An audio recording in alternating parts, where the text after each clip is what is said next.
সম্পূর্ণ বলছি ঠিকই, এরকম অর্গানাইজেশনাল স্ট্রাকচার হওয়ারই কথা যে যেটাতে বুথ থেকে একদম নিপুণভাবে নিখুঁত নাম্বার, নির্ভুল নাম্বার উঠে আসবে।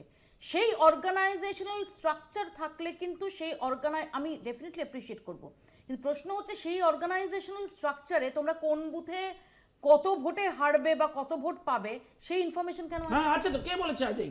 আমরা টার্গেট সিট করছি না, কোন সিটে আমরা ভালো পজিশনে আছি, কোন সিটে কত খারাপ পজিশনে আছি, নিশ্চয়ই আমরা স্টাডি করছি। এই তো নির্বাচনী সব তথ্য দিয়েছে, এই তো পরিষ্কার। আমাকে উত্তর দিতে দিদি, আপনারা এই যে একটা ন্যারেটিভ জেনারেট করেছে তৃণমূল কংগ্রেস যে 200 পার, 200 পার কেন? তো 400 পার বলে 240 পেয়েছো। উত্তরটা দিতে হবে দিদি, 400 পার বলে 240 পেয়েছো। এটা সিরিয়াস ডিসকাশন। এটা সিরিয়াসলি আমার বললাম। বক্তব্য হচ্ছে দিদি, আপনাকে মনে রাখতে মোদি নন সিরিয়াস।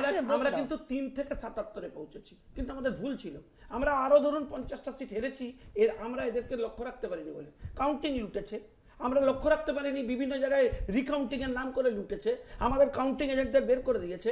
আমরা সকাল 11টা 12টার পর হচ্ছে বলে দিয়েছি কিছু কিছু জায়গায় যে হয়ে গেছে আমরা হেরে গেছি, সেগুলো আমরা ধরে রাখতে পারলে নন্দীগ্রামের মতো আমাদের রেজাল্ট অন্যরকম হতো, সেগুলো আমরা রিকভারি করছি।